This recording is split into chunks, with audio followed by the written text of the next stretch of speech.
Yeah, and he's going 32 miles an hour through these corners, and I was like, oh, man, he's going really tight through these corners. And then, oh, man. Hey, what's up, everybody? Welcome back, frenemy Brian Larson. Yeah, thanks for having me, Jeff.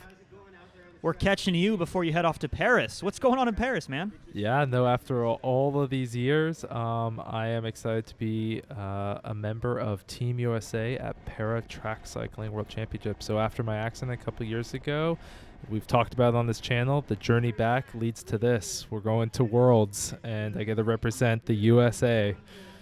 Dude, so proud of you. Obviously pulling for you. And it's been a journey. A lot of the longtime fans who are listening to this now are going to know it's been over the course of years. So, such an accomplishment to wear the Stars and Stripes. We're super proud of you. But today, this is not a track event. This is a Criterium. And this is footage sent in by a fan of the channel, Steve.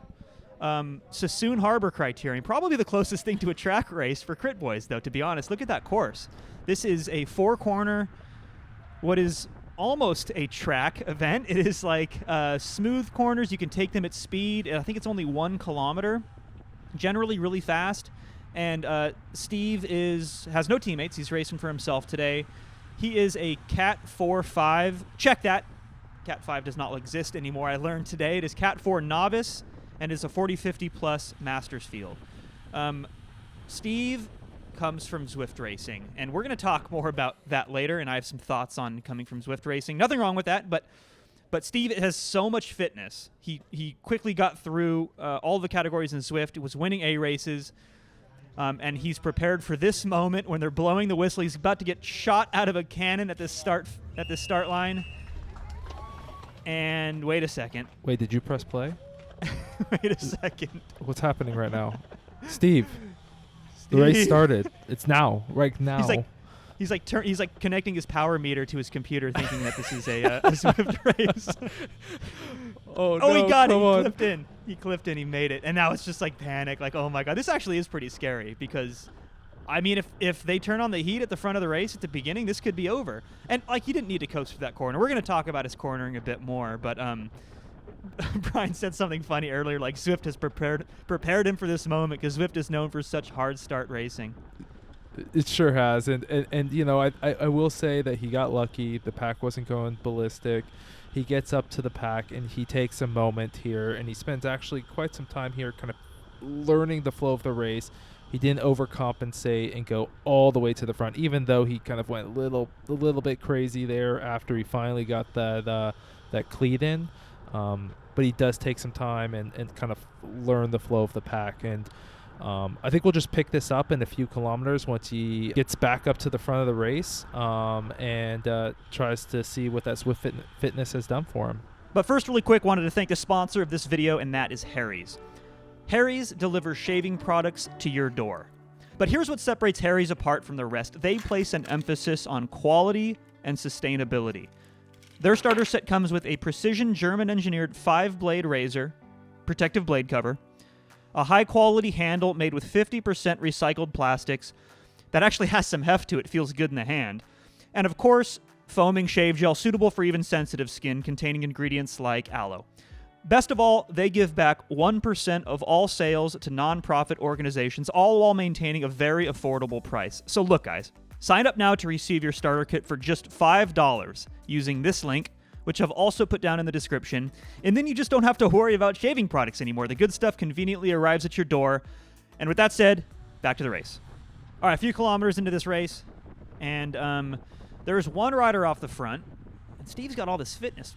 Brian, what do you do with all this fitness? Yeah, you use the Lessling shot, and you hit it when the doors open on that right there, and oh man. Front rider slowing down, and he hits it hard. Really hard, and actually does a really great job with that corner, much polar opposite of the start of this race, and this corner as well.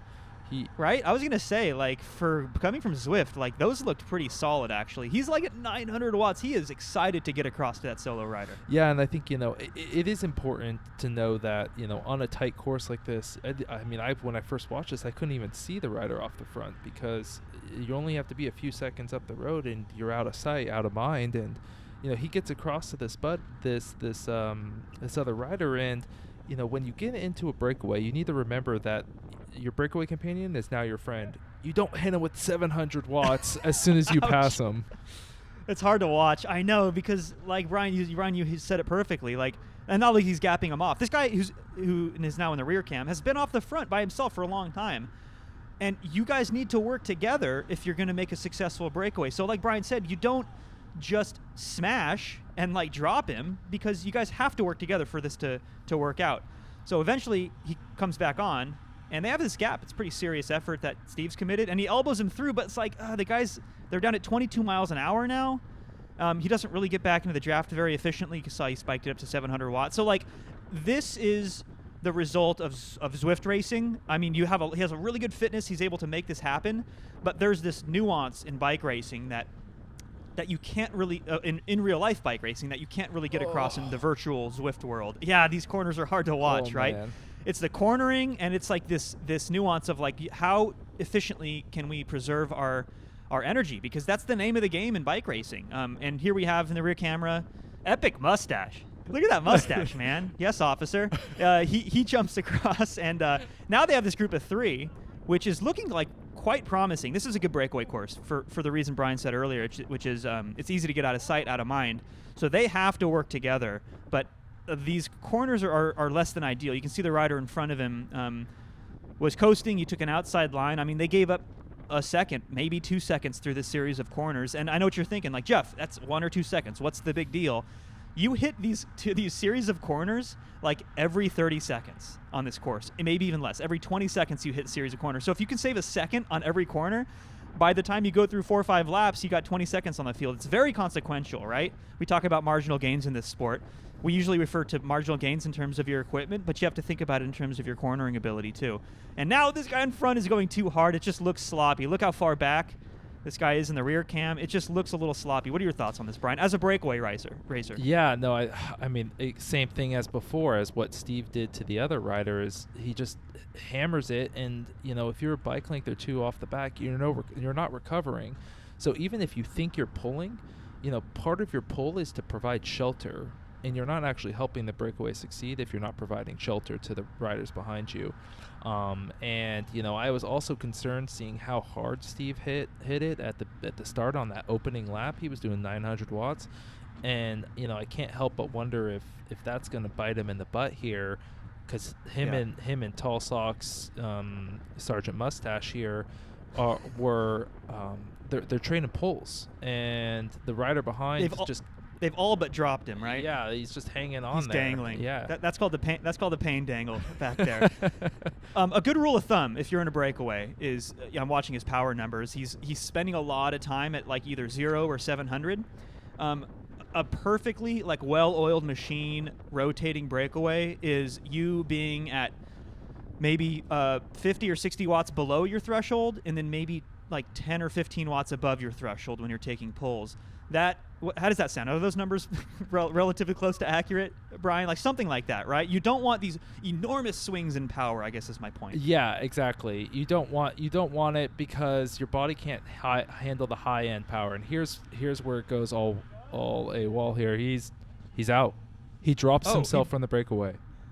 Oh, he blew a fuse. Yeah, like that's it. Wow, that was crazy. And then the other rider like kind of came back and took one more like hero pull on the front. But I don't know. I mean, they're learning, right? This is a novice race. It's amazing that they're even like attempting breakaway riding, because I was not even attempting. I didn't even understand the concept of it when I first started. So it's great to see how far the sport has come since I first started at this level, which is like the most elementary, basic level of bike racing.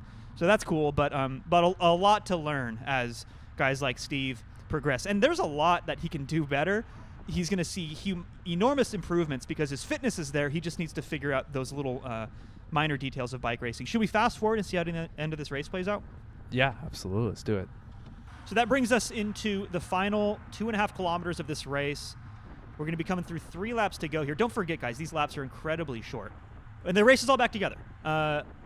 Except one rider, and the keen-eyed among you, if we go back to when Steve was caught, will notice the CBRE rider who came barreling past Steve, eventually just went right through the remnants of the breakaway and has been off the front solo for 20 kilometers. Now he's holding on to like a 3-second gap off the front. The last remaining rider being chased down by the pack here, getting ready for a field sprint. And let's talk a little bit about Steve's position. What are your thoughts here, getting ready for a field sprint, Brian? Yeah, I mean, I was pleasantly surprised with Steve riding near the front as well as he was here. He also avoided that swarm pretty well there. If you could tell, the pack was getting a little spicy up on his left side, and he maneuvered over to the left to kind of stay in front of that. And that's really important to kind of have your kind of the eyes on the back of your head, if you will, to know that swarm is coming.